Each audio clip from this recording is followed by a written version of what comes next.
Hello, everybody, and welcome back to another episode of The Takedown, a Splitting Hairs podcast brought to you by Jackrabbit Illustrated, where we focus on South Dakota State wrestling. Once again, I'm joined by my awesome co-host, Jordon Shorenrock, and today we're going to recap the Oklahoma State and Oklahoma duels and look forward to this weekend's Border Bell matchup. We got our sponsors, as always, to thank. Drake's Place out of Bottle, South Dakota. If all things go right, Drake, I might be coming up to see you here in the next couple of weeks. And we also have Culver's up in Brookings and Watertown. So on your way up to North Dakota State to watch the Border Bell battle, feel free to stop in, get yourself some custard and a butter burger. Jordon, how's it going? It's going pretty good. How are you? Well, I'd like to say I'm skinnier than I was the last time I talked, but I'm not sure that's so true. You mean you're not cutting weight for the big duel this weekend? I have cut some weight in the last week. Yes, I have. That's true. Not like as much as I need to cut though. I could not make heavyweight. Let's just put it that way. Well, I was thinking you're going 125. Man, I think my right thigh weighs 125. For sure my gut does. Jeez. Anyway.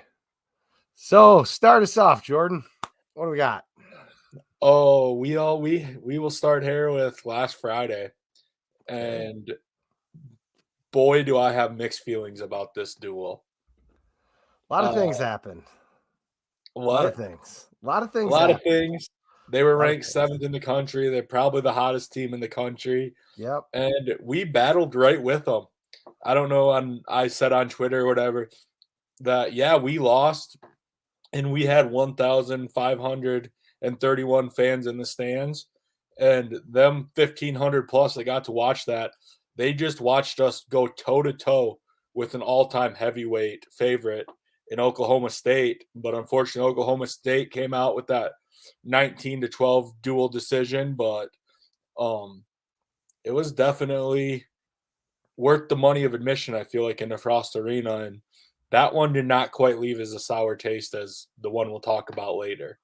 Well, it kind of set up the next one, right? Like, as much as we hate this, man, we're going to have to talk about it, right? I mean, I know we don't want to be a podcast where we beg on officials, and I don't want to be a guy that complains about the refs. I don't want to be that guy. I've been that guy. I haven't been that guy in my life. I don't want to be that guy anymore. But man, this one's hard to just bite your tongue. I really wish at least they would have switched who the head official was after how things went down Friday night. I think that should be something that could be requested from a coaching standpoint. And I don't know. Why don't you say what you need to about? Let's just talk about the whole weekend, and we'll get into it more with the matches. I know, but tell me what you think. I mean, I know you said to me, "Hey, the guy that's not the head official, he ain't wearing the wet whistle." I'm glad because I don't like him, but the guy that's wearing the whistle, I don't know. So we'll take it from there. So there's a saying that I've always used in life, and it came to bite me in the butt pretty hard this weekend, that it's always careful of what you wish for. And I wasn't sure glad, but I was glad to see a new official in Frost Arena. Yeah, it's always good. That Oklahoma State, they're so historical and they're going to get every call they can. And so it seems. I was happy to see that new official in there for maybe introductions. I don't even know if I can say that long before I was like, okay, can we switch whistles here? No, I get it. I do too. Officiating's tough, but it sure is. You're never right, no matter what. I'll sit here and I still scratch my head, and I'll scratch my head to this day, or to the day I die, about this. And I'm sure that the NCAA has issued the apology to Damian and said it was the wrong call and everything like that. But how does Clay, 7 seconds into the second period, have a single leg, taking the kid back down to return him? Kid goes out of bounds, and we get called for stalling because we didn't return him quick enough. You have 10 seconds to return him. How does Tanner Cook, controlling the center of the mat and working his overhooks, underhooks, tie-ups, everything like that, did get dunged for stalling for not taking a shot when he's completely controlling? Yeah. Did Sheets hit the 2 great firemen's? Yes, he did. Sure did. But did he wrestle? Yes. But we were wrestling hand positions and controlling the center there. We should have never got called for that stalling call in my eyes. At that point in time, neither one of us should have been called. I mean, Sheets had his 2 shots, so he technically still had his working in his back pocket, and we were working in the center. Like, we weren't backing up. We weren't doing nothing. And yeah, Damian said what after the match, like, I don't understand how you get stalling when your guy's controlling the center. Yep. Like, and that's, if you read the rules, it's in there, right? Like, so yeah, it was pretty frustrating.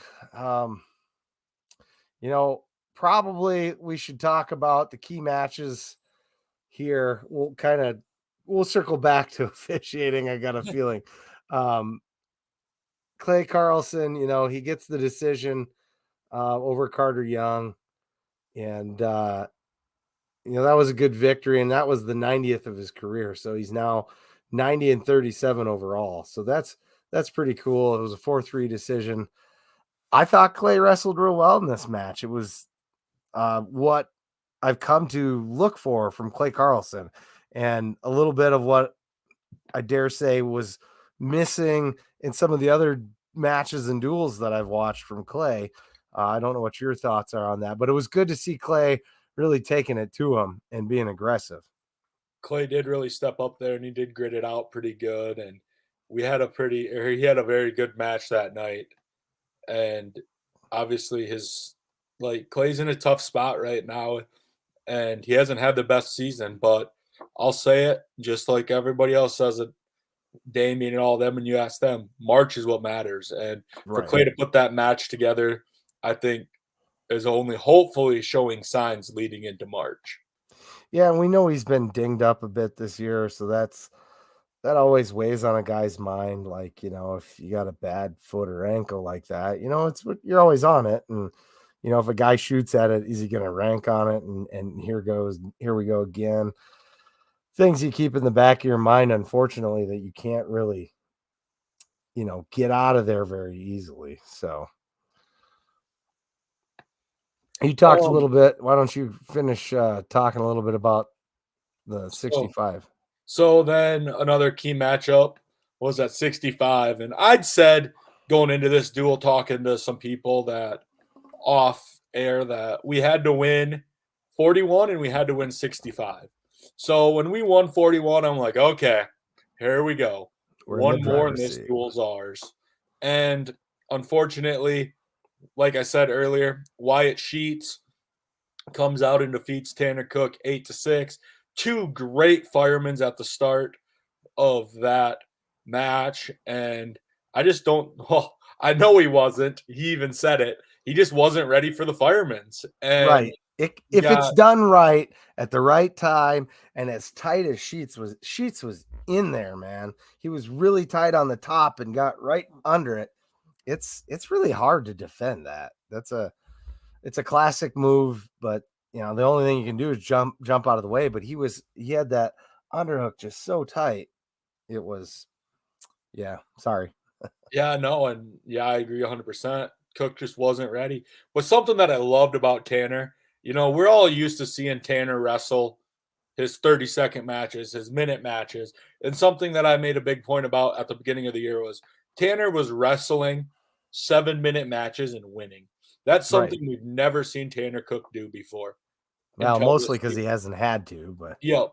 And this match, yeah, he lost 8-6, but I felt like Tanner wrestled for 7 hard minutes.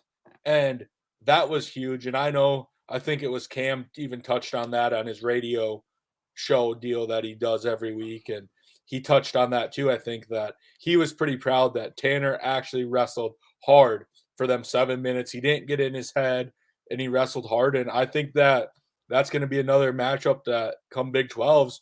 It's going to be another 7 minute match. Oh yeah. But I think it's winnable if we stop one fireman's. Like Tanner fought I hard off to get up.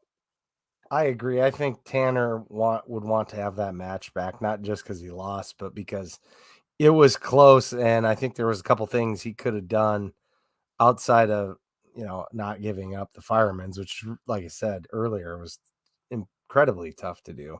I think he's got a couple more things in his bag of tricks, that he could use potentially to get those extra couple of points.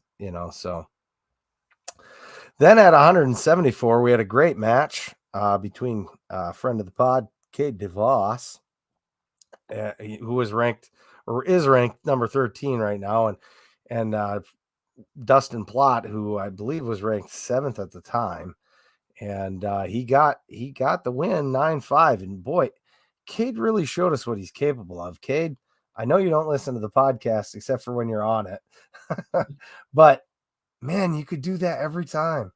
You could easily be a podium guy. Let's get after it. Don't wait. Score. Start your offense early, bud. Make it happen. What do you want to say? Plott's an all returning All American from last year, and Right. Cade DeVos finally did it.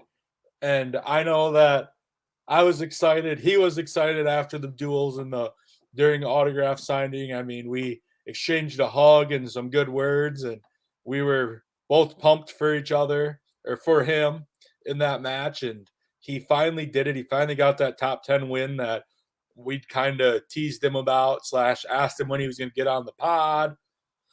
Like, and that's what he said to me. He goes, when he walked up to me and he goes, it's finally it was my time to get that win. Like, it's finally happened. And I texted you, Chad, after I Yep. talked to him. I said I thought a flip switch, and I thought that we were going to see a whole new Cade DeVos, and I'd be making a Twitter account here in a couple weeks, but we'll touch on that later. Yeah, the emotion was there. He did a good job, and it was an excellent win. But like you've said, like we were talking about earlier, March is what counts. And in March, if you beat the number 7 guy, 1 or 2 rounds in, that don't matter. So you got to get back and you got to get that under control and back to work. So much like that, we had our next duel on Sunday. And Yes. So the Sooners came to town, and I'm gonna straight up say it. Upset us big, 13-18. Yep. And I there was 934 fans in there, and I think probably all 934 fans Know where went we home sit. kind of stunned. Like, after Friday night's duel, like, we Yeah. were looking great. We pulled an upset off at 2 of the first 4 weights. Like, we were looking great. Like, this was our duel. We were gonna just clobber Oklahoma, and then our heart of the lineup, I think's heart was still a little worn out from Friday night, unfortunately. Yeah, I don't think it's a conditioning thing. We've talked a bit, and our guys just have to be in the right mindset at all times. And it's easy if you get a high end win to maybe take a beat, and you can't really do that in wrestling, as it turns out. Not something that we didn't know. So our first match, we had Tanner Jordon, who staved off a good fight. It was a really close match versus Joey Prada. Tanner was ranked a little bit below him, 25-4-19, and their rankings on WrestleStat. And unfortunately, Joey got the 4-2-1 and sudden victory won. No, Tanner Jordon wrestled a great match. we I think upset he him. had one of the best matches of that night, really. Yeah. We won that, Chad. Oh, did we? Oh, Right? I messed that up. How did I mess that up? I did. You're right. Yeah, we won My that bad. match. I was like, I thought we We took did. 25 and 49 were the two in There we my go. books that were upsets going into. I I was like, I thought we won that, but I had it marked wrong on my page here. My bad. Sorry, everybody. I guess it's time for a new podcast host.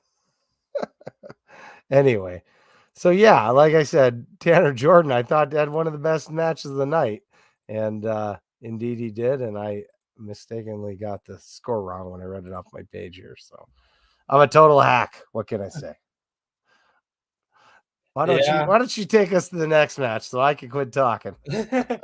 So the next match there was at the next highlighted match or big match that we had there was 141, which was number 7 in the country. OU was Schwartz was his last name, taking on Clay. Clay's 10th. Unfortunately, we just didn't put the match together that that Clay put together on Friday night, and Schwartz came out with that 8-2 victory. And I guess I kind of said the heart of the lineup. I'll say the older kids just didn't really show the heart and grit of returning to um on Sunday. I don't know if I'll say that. I mean, I know that it's fictional and everything, but they had um they had their big um the Big 12 is fictional for a dual championship, but we knew that if we won on Friday night and took care of business the next two duels, that we could technically call ourselves Big 8 or Big 12 champs and dual champs. And then when we lost Friday night, I kind of wonder if that didn't take a little bit out of these older kids. And we just did not bounce back well. And Clay was one of them matches. Yeah, we got a comment here from Caleb Sanders' mom, Angela Griffin, talking about how she would have really liked him to both wrestle and play football. And thanks for watching, Angela. We love having you on both our podcasts, and thanks for tuning in. Up next, we had the let's see, we were on the 141 match. We had Jacob Butler, and Caleb Gross, I think gets as much accolades for what he did here as Tanner Jordan did for his win, because in a lot of ways this was a win. He was up two weight classes, and for most of the match did a really good job. He scored 2 points. I don't know what else you can ask for out of that guy. He was outweighed enough that he was outclassed in that regard, and wrestled the hell of a match, I'd say. You got any comments? Yeah, just in case you didn't see, unfortunately, in the closing seconds of Friday night's duel, Kale Swenson did Right. something. I talked to Cody. Cody said that he kind of did something that was probably unneeded and kind of hurt himself a little bit in that match, and so he had to sit out on Sunday. So this team's getting deeper, but they didn't have the depth at 147 or 49. Right. So Caleb Gross did jump up from 141 to 157 on Sunday for us, and like you said, I mean, he kept it a decision, and that was huge That was in huge. my eyes. But We were thinking it might end up a major potentially. It's hard as a smaller guy to not get tech faulted sometimes or flipped even. So yep. yeah, I think he did a more than admirable job. I know that we didn't put it on there, and I kind of honestly didn't even think about it until right now. But we probably also should give a little shout out to Alec Martin. He Oh did yeah, pull a he had it pretty big upset win out there at 149, one that on right. paper was supposed to be a major the other way, probably. And he pulled that win out there, and that was huge for us. That was our two upsets, was 125 and 49 in my eyes. And that set us up for a really good start of the duel. I mean, the young guys wrestled good, the older guys not so much on Sunday. Yeah, I mean, going into it, we won a couple of the ones we weren't on paper expected to win, and at that point, you think, "Hey, we're doing pretty good." And then we're at what, 165, and that's your boy. Yep. And then we hit 165, and Cook had another tough match. He took Right. on the 16th ranked kid from Oklahoma University, and he unfortunately dropped an 8-5. Once again, the kid hit a fireman's on him. And I Yep. think that's something that's going to change. I don't think that the coaches or even Cook really expected a lot of firemen's to come out, and I don't think they were ready for it. And I think that's something that they're probably back at the drawing board right now this week trying to figure out how they're going to defend them firemen's with Cook, because he does kind of give that setup pretty good. But yeah. Yeah, that's his draw in, and nobody's really attempted it. And when I saw this Garrett Nienhuis, well, that's a Nijenhuis, Nienhuis. When I saw him hit that fireman's, my first thought was, man, they watched the duel from Friday, right? Like they literally said, you can hit a fireman's on this guy. It's the only safe way to get in on him. And unfortunately, that was a minor upset, and one we expected to go our way. Up next was a bigger upset, in my opinion. On paper, certainly a much larger upset. You had number 23 in the country, Tate Piccolo of Oklahoma, obviously, beating Cade DeVos 8-5. And, you said we'd circle back to this. I can't imagine that. I don't know what to say. I don't want to say anything negative. I know what I want to say is I know Cade's better than this. I know Cade knows he's better than this. And these kind of things hurt you when it comes to seeding. You just got to wrestle that much more and that much harder guys to get through your Big 12s and get through your national championship brackets. So these are the things we need to win going forward to set yourself up for easier success. I don't There know what else was to say. neither mine or yours words, but there was a guy that yelled from the way top of Frost Arena in a very dark corner that we'll say we don't know who it was in a voice, get a gas tank at the end of the Yeah, match. And yeah, and I didn't feel good about that, and I know who that is, but and I don't know if it I kind of thought back on that a little bit, and I don't know maybe if Cade celebrated his win too hard Friday night and gave himself some pasta or something and had to cut a little harder come Saturday and Sunday or what. But yeah, he just was not Cade DeVos. And no, he didn't seem particularly like he was trying near as hard as what we saw on Friday, right? I mean, Cade, we love like, you, but I think you know what we're saying, and go out there and give it a little bit more to start with, and maybe it'll be easier on the back end. That's going to be my suggestion, if you yes, will. Not that he's looking for what I got to say, but I do think we win this match come Big 12s. I don't think we lay another goose egg there. I sure hope not, because Cade's way better than that guy. Following that, we had Cade King in a brawl, basically, with Keegan Moore. It's a 10-6 decision in favor of Keegan Moore out of Oklahoma, and I don't know.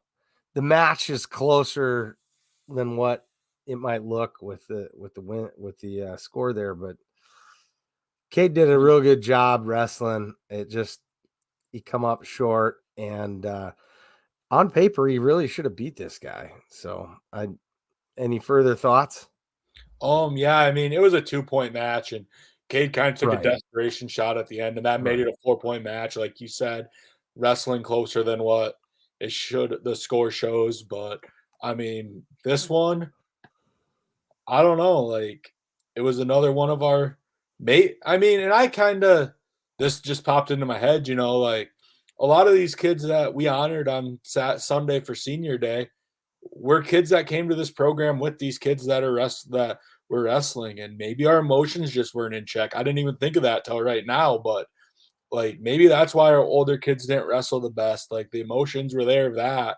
I don't know. Like we haven't had a lot of seniors leave this program because we had nothing when Han started. So maybe we just didn't handle that well. I don't know, but this was another one that should never have happened in my eyes. Well, and certainly that probably, is a small factor, but you got to think at this point, these guys are looking forward, not looking past their matches so much as looking forward to the actual end of the season, which is the big show.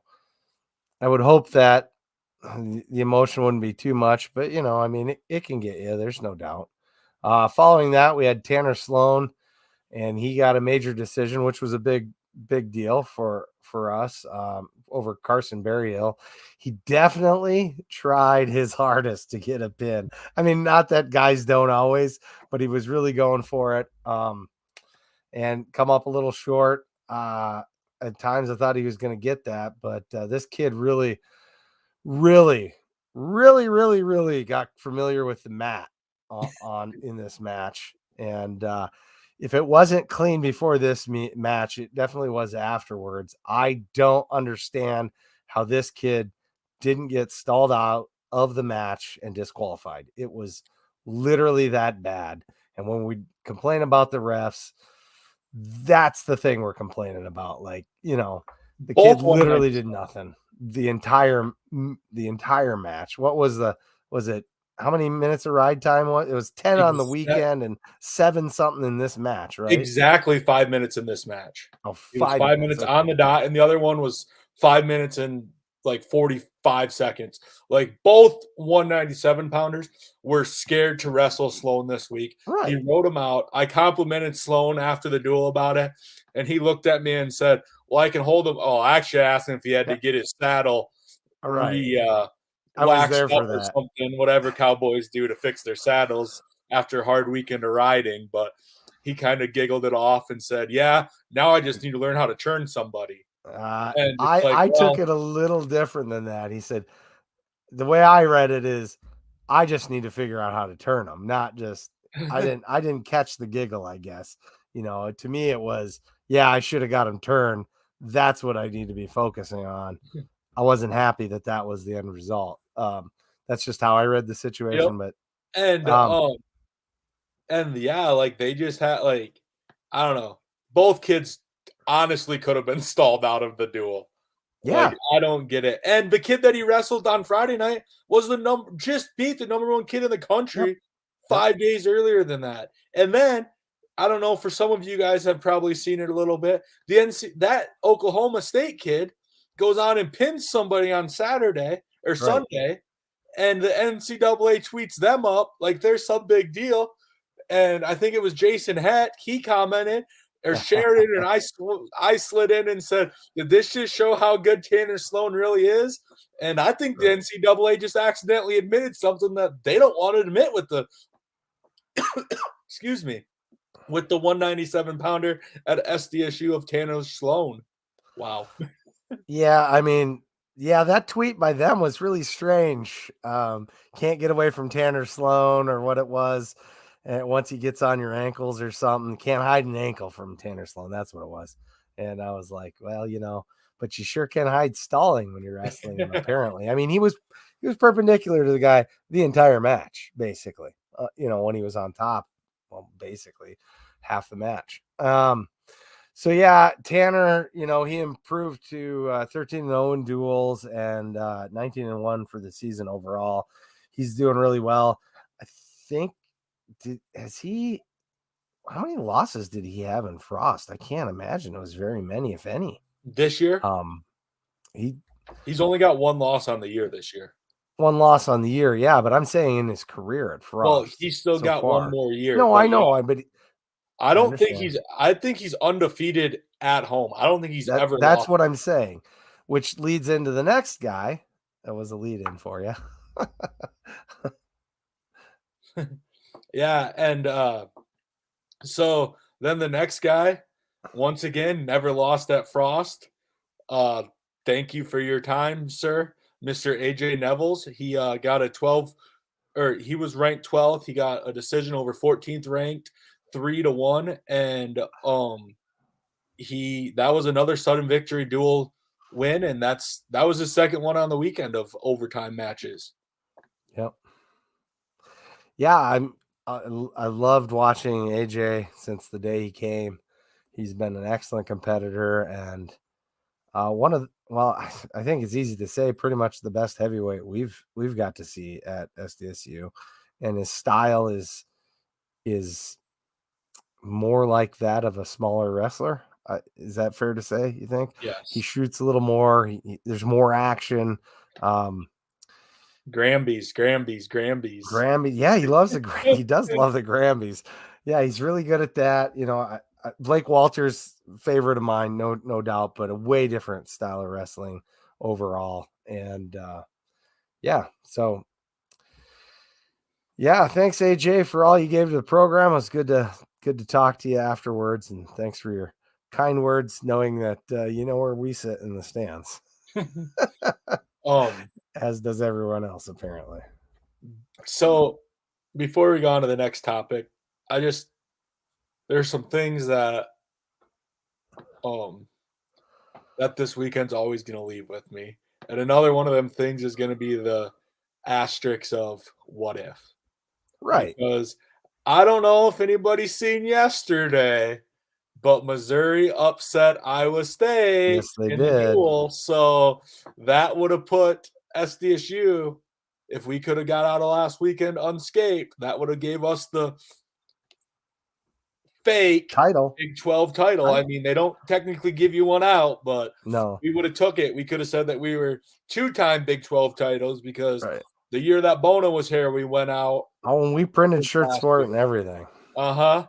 Yep, Like, I got one. yep. It's my working on cars shirt now, but yeah, I watched. Did you catch that match? The guy that I don't remember his name off the top of my head. The Iowa State guy got him for stalling in his first stalling at the beginning. Sudden victory. I about called it SV. Sorry. And the guy shot on him, and he got in pretty deep.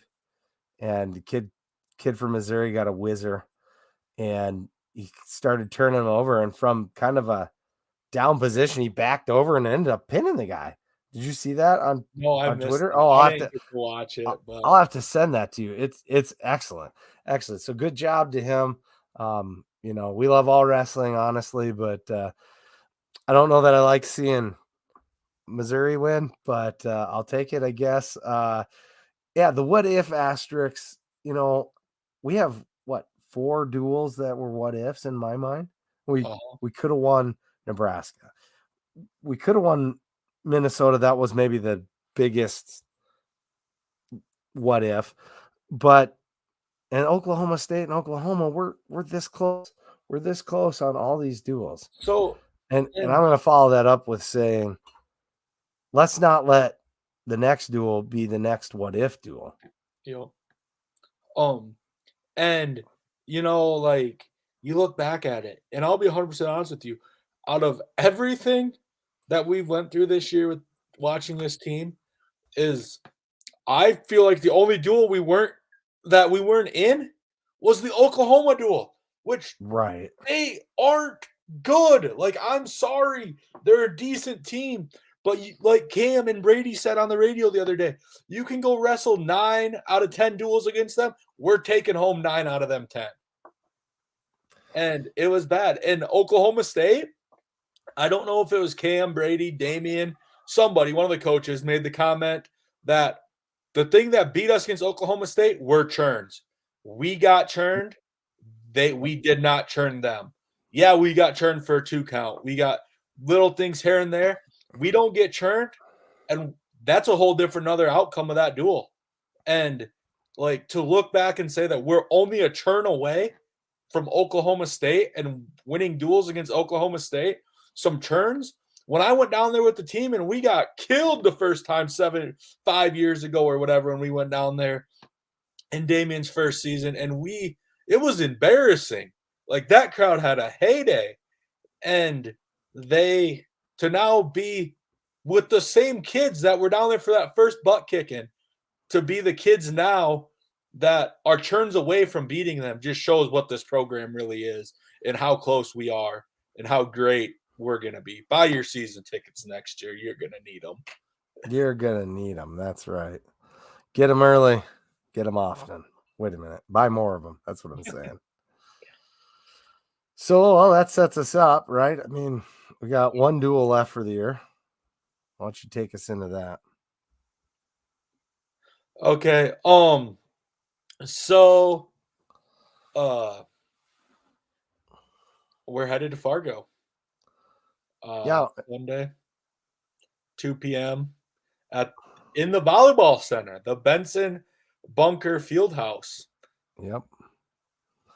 They moved it there on purpose, didn't they, Jordan?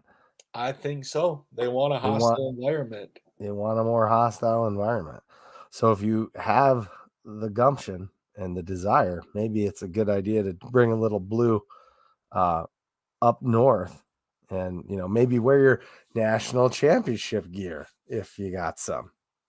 Potentially you. It's your first chance to really, well, maybe not your first chance, but in basketball. So We get to rub you it could in. you could go rub a little of that national championship off on your way up there.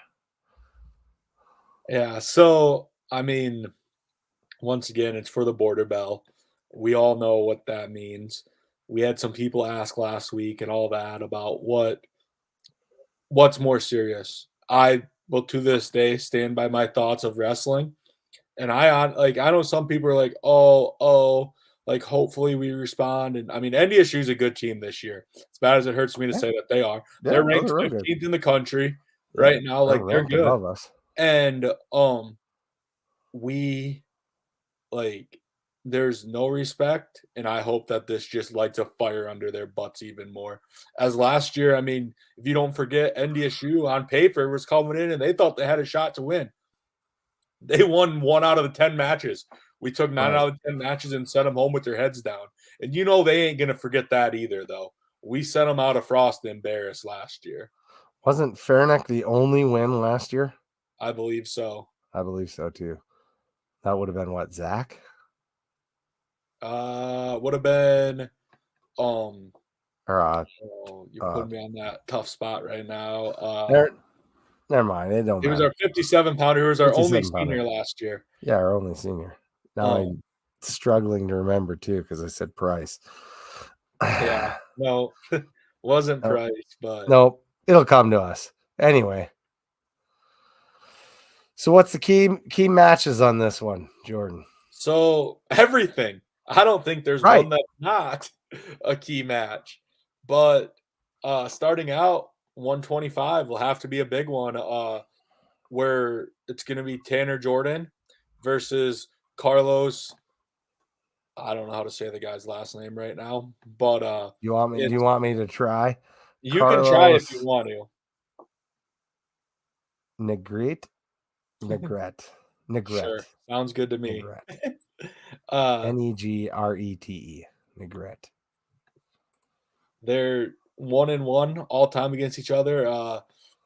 Tanner got him earlier this year in an overtime match, so this should be a good one. It's going to be a close barn burner. We'll be able to see what kind of improvements Tanner has made on the season. I think Tanner's made some very good improvements. I think that we don't even really notice how good he's improved just because he's hung his head a couple times and got caught. And we forget that. So that will be a pretty big match at 125 there. Yeah, it's a really big match, and I think Tanner, yeah, Jordan can pull this off. So after that, we got 133. That's Derek Cardinal. Oh, hey, I just thought of it. Kenny O'Neill, right? Kenny O'Neill, yep. Kenny O'Neill. Yeah. And yeah, so Kenny O'Neill was our 57 pounder last year. Derek Cardinal is ranked 111th on the WrestleStat, and he's going up against McGuire Midkiff, ranked 60. We definitely, at a minimum, need to keep this a decision. I'm not sure that the rankings matter when you get this far down, right? I think there's no reason to believe that Derek couldn't pull this off. So, I think following that, we have Clay Carlson versus Dylan Drogemuller, excuse me. And Clay's won 8 consecutive matches against this guy, and all have been only by decision. So maybe we get a chance to see what Clay can really do. You know, it's about time for him to really start kicking in the afterburners. I'd like to really see a major here, and I think he could do it. But he has to go out there and wrestle like he wrestled Friday night last week. Yes, I think will be a big duel for Clay, or a big match for Clay. Both these guys have had the same kind of seasons. They've upset a lot of kids or won some big matches and got upset a lot. And it's going to have to be just Clay coming out and being Clay Carlson against the kid like he has the last 8 times and wrestling tough. At 149, we'll have Alec Martins. He'll be taking on Kellen March. March is a South Dakota boy. Yeah. Wrestle Stats got March winning this one by a decision. Alex been wrestling good. Yep. Huge. I think if there's going to be an upset from us, this is the match that it's going to happen at. Yeah, we were talking a little bit during our duels, much like our kid that you'll talk about next with Kale. Alex seen a lot of improvement on the air. I mean, dramatic improvement in my opinion. And I think that might, like you said, show. Yeah. And then at 157, we're all hoping that Kale Swenson's back. He'll be taking on Jared Frank. Jared's number 2 in the country, and WrestleStats got this as a decision. Clearly, we're going to be not favored in this match. This is definitely NDSU stud. And he's got to be a super senior at this point, right? And I that think kid's been so. wrestling there forever. Yep. And we got to just keep this a decision. If we can keep it a decision, we'll be perfectly fine after that match, I think. Yeah, I think so. And then we're moving on to your guy again. Then we got 165. Tanner Cook will be taking on Michael Caliendo. Caliendo won this 5-3. Sorry, Chad's got little notes on here and says homeless cows. So you always got to laugh when you see them fun notes. Unfortunately, I think Tanner Cook goes into Big 12s on a 3-match losing streak. Really? And that's just because I'll be honest with you right now. I don't think Tanner's wrestling his best. And I wouldn't even be surprised. I'm sure we'll weigh in Connor Gaynor too. And I wouldn't be surprised if the duel's out of reach or whatever. Some things ain't going right to even put Connor Gaynor out there. I mean, like I've talked to Cook all year, the main focus is March and AAing. And he's old. He's getting beat up. Like he don't have too many seasons left in him, and it's just trying to keep him healthy for the end of the year. And let's just hope that it goes out there and goes good. You know, right. But if he can get a win here, say he gets a sudden victory win, whatever, you know, this guy's ranked above him. That's good going. It's good momentum going in. I'd like to see that. I'd like to see some momentum for Tanner. I think he could use some solid momentum going in. It's better to get off the schneid going in to the big deal than be on it. Oh, after that, we got Cade DeVos. You know, he's up a couple slots after his big win, but I think he has this one pretty well in the bag. This isn't where they're strong, but that doesn't really mean anything. Cade needs to wrestle his best, and maybe this is where you go out and pick a guy apart. You know, the guy's only ranked in the top on, well, he's 68th, I guess, and they have this as a 6-4 match, and I really like us to work our tail off and get a bunch of takedowns and come back with a tech fall or at least a major. You know, do we get to see the tongue? That would be great. I'd love it. You know, potentially it could happen. You know, I mean, Cade's ranked quite a bit above this guy. You know, Yeah, and at this point in the duel, I think the Harry Cows still have a slight advantage, but depending on what he does, you know, it could really swing the match or the overall duel score. So Yeah, and I mean, that kid's gonna wrestle. He does have some bigger wins this year. He is an honorable mention on Flo's rankings. But still, K DeVos needs to respond after Sunday, and K DeVos needs to respond in the most K DeVos way and prove that Friday night was not an upset or upset or surprise to anybody. yeah, I mean he just needs to get through that he's one of the best guys in the country. Get it in his head because he is. At any given time, he could beat anybody. There's no reason he can't. He's that good. Coach Oh says it over and over again. And sorry I had to interrupt, but yeah, no, he's good. I mean, that's kind of that yeah, I don't where we stand at right now with everything is like these kids are good. And I don't mean you've talked about it. Like these kids are good. Now we just need them to buy in and have the true mindset that they're the best. And Chris, is it Kraft? Is that how I say that right? Chris Yeah. Crocked, cracked. He'd be great for the team right now, and hopefully, we can get some meetings with him and get these kids really believing there before the Big 12, as I know that he does meet with some kids sometimes. At 184 though, it'll be K DeVos taking on Kid King. It's okay. or sorry, I make Cade mistakes too. I make mistakes too. and taking on DeAnthony Parker. WrestleStat has this being a 6-4 match. They're I 1 and hear I 1 thought it all. was Dean Thoney. I'm just kidding.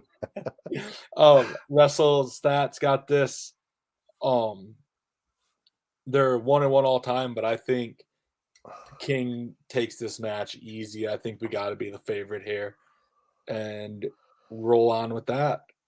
And then, yeah, like I mean, I kind of said to you, I think this, if all other matches are chalk, this becomes a real big match. It's the one that matters the most if all other things go chalk.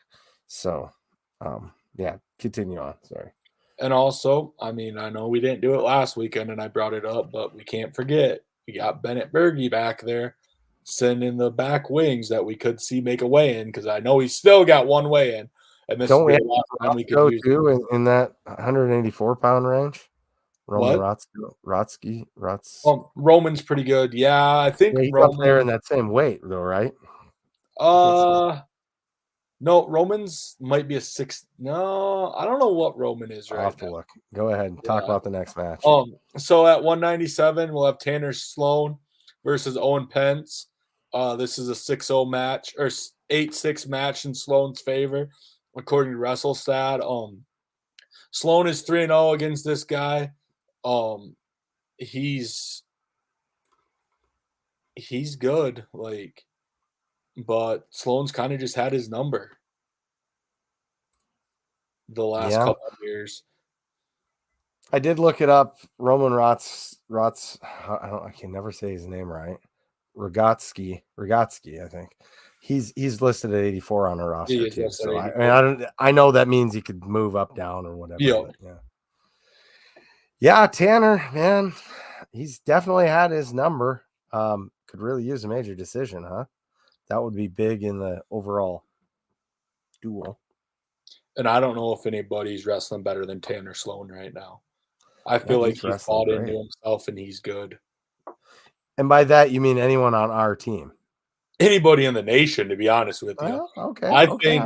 I think the way Tanner Sloan's wrestling right now is he's a man on a mission. You can see it in his eyes when he's out there on the mat. There's no doubt. You're gonna see some upsets, I think, come Big 12s and national tournament, hopefully, out of that kid. I sure hope so, because I've been waiting for it for a while. And, the year that I thought it was going to happen was the year that he ended up with that hurt shoulder. And, he just couldn't really wrestle the way he really wanted to. And he's done nothing but get better since. So we'll round out the duel at heavyweight, or 285 if you prefer. AJ Neville's is our stud. He's ranked 12th in the country. right now for that, and he's going up against a 49th guy, Juan Mora. Russell Stat has this as a 12-3 major decision match. I'd absolutely go off the charts if we could get a pin here. That would be excellent.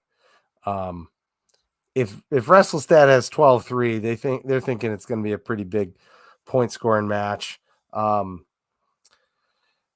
think there's the possibility, even if we can't get him flipped over, that if AJ has enough gas in the tank to be able to just pick this guy up, take him down, and we could possibly get a tech, even if we don't think we can, flip the guy. What's your thoughts? Yeah, I think the same thing too. I mean, unfortunately, NDSU's heavyweights always wrestle good against us. I am so glad to see the old guy, Mets. I'm so glad to see that guy gone finally. It seemed like he'd been there since I was in middle school. Yeah, But, kind of. But so, I mean, I don't really know much about this heavyweight. I do know it was a pretty close match earlier this year. At the beginning of the year, I think they wrestled maybe, and maybe not. Did they wrestle in the DAC? I didn't see on WrestleStat that they had wrestled. Maybe they didn't wrestle in the before, DAC. And so. for some reason, I was thinking they did. Yeah, because he wouldn't have went to Fargo and wrestled Fargo, and I don't think he wrestled the DAC either. So I don't think they would have faced off anywhere. Yeah, so I think that, I mean, I haven't even really seen their heavyweight wrestle, but I think that if AJ wrestles his stuff, I mean, heavyweights are usually always close matches, unfortunately, Right. but I think that will be very good in the in that category. We're definitely the favorite to win it heavyweight. Yeah, I think it's crazy to see any kind of predicted score with 12 points on it in a heavyweight match. In college, so sure. Unless it's one of the very, very top guys against someone else, I don't think AJ gives up that many points to one of the top guys. So I guess time will tell, but it's funny that you mentioned how old Metz was, because I went to enter this info on our document to look at and to follow our little outline here, but I almost typed Metz in without even looking. No lie. I was like, oh yeah, Metz, great. Oh, no, wait, that guy, maybe he graduated. So what else do you want to talk about, Jordan? We're about done here.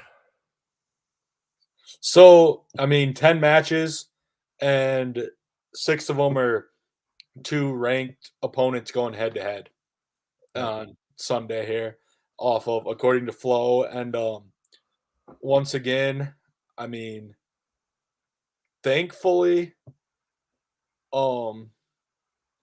there's 2 matches that they're ranked higher than us in is all. So, I don't know.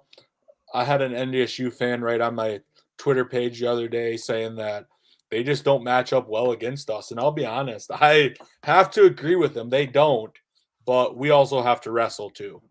Yeah. And it's like you said, the football rivalry is a rivalry, and it's, a little bit friendly. It's not just pure hate. These guys genuinely don't like each other. And I assure you, NDSU remembers the score from last year, and they do not want that to happen at home. And I would venture to say they will not let that happen again.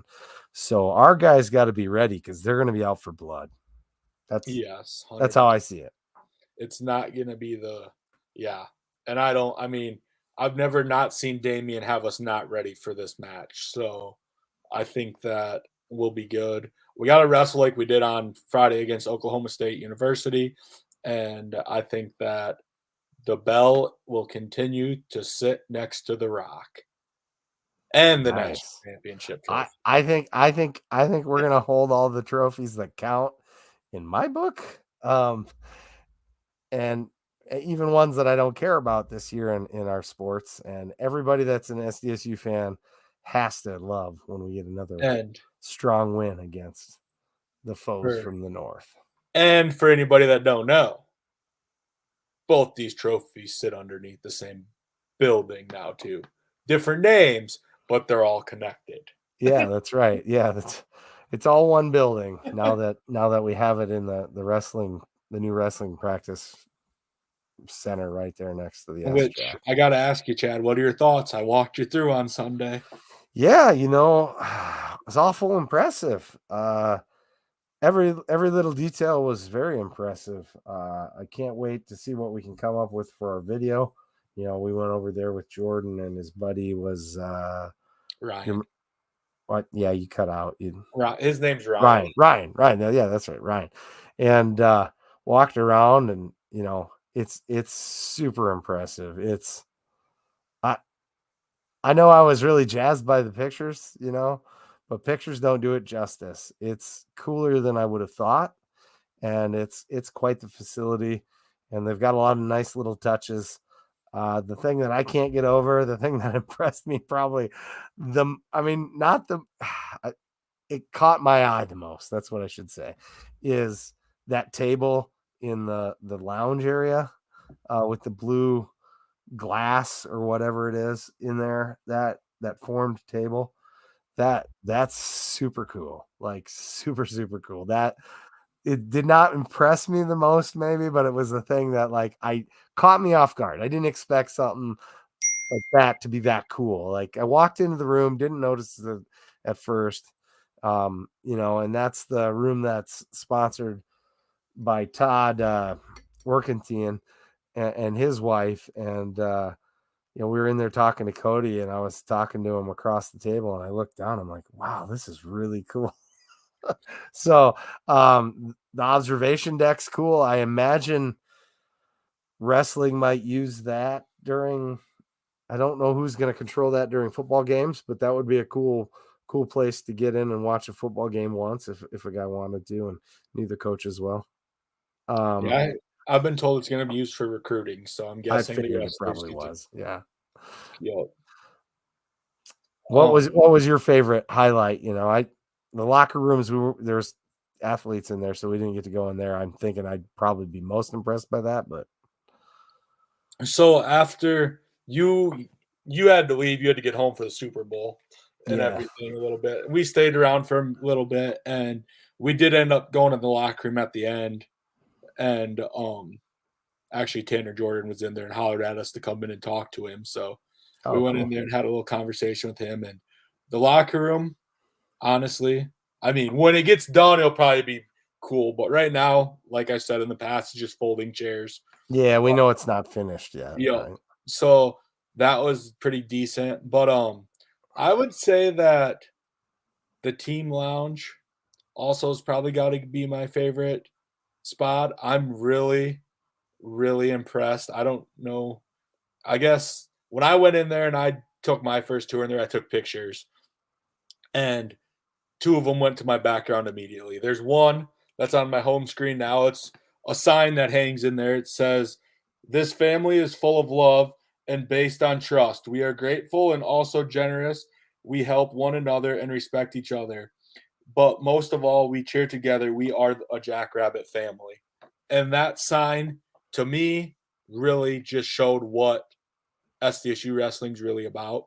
They are, I mean, for me being on the inside, I know how close they all are and how much everything means to each other. And that sign really meant something to me. I mean, it became my lock screen actually. And the other thing that I thought was pretty cool was the custom SDSU foosball table. I Oh thought yeah. that was pretty designed pretty well. And then you got your big TVs and I don't The know. ping pong I table's cool too, right? Yep. They I had my or I watched the Super Bowl, Jordan and them on Sunday night, and I mean we just kind of talked about it the whole time. And I think the video that's gonna be knocked out from this is gonna be crazy. It's gonna be one of it's I think it's gonna blow our followers and listeners away. I think Jordan and them have great ideas. I think we got a lot of content to do with it. Um, it's going to be a very interesting and fun time. And I know that we're all going to be very excited to share it with you guys. when the time Right. comes. One other thing that impressed me that slipped my mind until now. It did impress me 100%. But, I was so the table for whatever reason just like drew my attention. Maybe it's the ADD kid in me. But the weight room, the fact that they have their own weight room, that is super cool and it is super nice. And it is, I know which word I want to use. I'm not allowed to use that on this, but it's super cool. And I don't have any other way to explain it. That's You don't awesome. That's the word I'm going to use. Awesome. you don't want somebody to yell at you next year when we're down at the local shack and yell at you for swearing on the podcast or what? Oh, it wasn't going to be a swear word. It just Uh, wasn't necessarily appropriate. ah, So I'll keep that for later. Final thoughts, Jordan? I don't really have any. I mean, it's Hey, March almost. shout out to Angela Griffin for coming on and showing us some support. Dustin Helton too, man. We love you. You're a good contributor year round to the Jackrabbit Illustrated stuff. And everybody listening on FCS Fans Nation, thanks for sticking with us. Hopefully you found it interesting and you come back for some more. And on that, what do you say? I think we get jacked on 3. All right. 1, 2, 3. Get Get jacked. jacked.